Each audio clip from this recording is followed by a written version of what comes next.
শোনেননি কাল কি হয়েছে? কি হয়েছে জানি না তো। ক্লাস 5-এ কি হয়েছে শোনেননি? না, কোথায় কি হয়েছে জানি না তো। থার্ড পিরিয়ডে হ্যাঁ। এসি খারাপ। এসি খারাপ?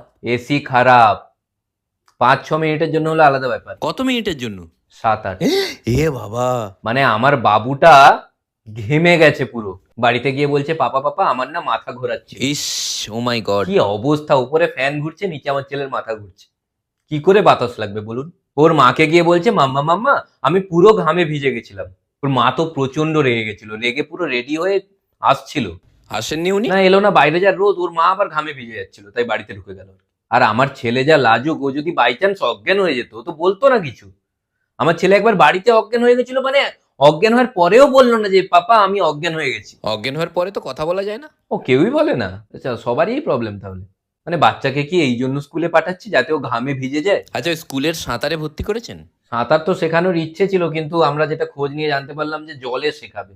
আর জলে শিখলে সাঁতার শিখতে গিয়ে ও ভিজে যাবে, ভিজে গেলে ঠান্ডা লেগে যাবে না ওর। তো শুকনোতে সাঁতার ওরা শেখাচ্ছে না, এত বাজে স্কুল। আর আমার তো পিটি টিচারের এগেনস্টেও কমপ্লেন আছে। না, উনি তো খুব ভালো। ভালো? রোদে দাঁড় করিয়ে দিয়েছে, বলছে ফুটবল খেলো। মানে এক তো রোদে দাঁড় করিয়েছে, তারপরে বলছে ফুটবল খেলো। আমার বাচ্চা যদি অজ্ঞান হয়ে পড়ে যেত ওখানে, ডাক্তার আমার বাচ্চাকে দুটো জায়গায় দাঁড়াতে বারণ করেছে, কোন কোন জায়গায়? রোদে আর ছায়ায়। আমার ছেলেকে ডিপ্রেসড, বাড়িতে বলছে যে পাপা পাপা আমি আর স্কুল যাব না। আমি, ওর মা আর ও মিলে আমরা তিনজন ওর ফেভারিট গেমটা খেললাম, কি, ক্রিকেট? কানামাছি ভোঁ ভোঁ। যা ভোঁ ভোঁ করতে পারে না আমার ছেলে। দেখুন সবার দ্বারা তো সব গেম হয় না, কিন্তু আমার ছেলে এক একটা গেম যা খেলে। কোন গেম? ওই তো ইকড়ি মিকড়ি চাম চিকড়ি চামে কাটা মজুমদার, ধে এলো দামোদর, যা ধেয়ে আসে না।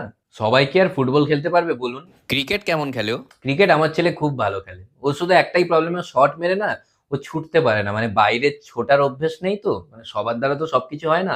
ছুটতে পারে না, তাই আমাদের যে কাজের মেয়েটা কাজ করে তার ছেলেকে ওর রানার হিসাবে পাঠাই, ও ছোটে ওর হয়ে আর কি। কেমন ব্যাটিং করে? কোনোদিনও বোল্ড হয়নি, অসাধারণ। কেননা স্টাম্প রাখি না আমরা পেছনে। হ্যাঁ এক দুবার তো বল ব্যাটও দিই না, এমনি ক্রিকেট খেলে এসেছি। এমনি কি করে হয়? এমনি আমরা বললাম এই তো বল, ওরকম করে 6 মেরে দিল। দারুণ ব্যাপার। সব সময় এইসব খেলাধুলোতে এত মেতে থাকে, ওর খেলাধুলোটা একটু কমাচ্ছি আর কি।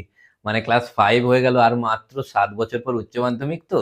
তাও সবার সাথে খেলা উচিত। যায় তো, পাশে অনেকে খেলে যায়, আমি বলে দিই ওকে যে বাবু যাচ্ছ যখন তাড়াতাড়ি খেলে চলে আসবে। তো গিয়ে তাড়াতাড়ি টস করে চলে আসে। আপনাকে বললে বিশ্বাস করবেন না, পরপর 3টে ম্যাচে টসেও জিতেছে। আসলে কি বলুন তো, ওদের সাথে খেলতে পাঠাই না, মানে এত মুখের ভাষা খারাপ তো। একদিন খেলতে গেছিল, এসে কাঁদছে, মাম্মা মাম্মা আমাকে না ওরা গালি দিয়েছে, বলেছে যে তুই কুত্তা তোর বাবা কুত্তা। এ বাবা। ভাবুন কি করে জানলো। মানে আপনাদের বললে বিশ্বাস করবেন না, আমাদের পাড়াতে যে ছেলেগুলো ফুটবল খেলে, মানে এত বাজে ছেলে যে বিপক্ষ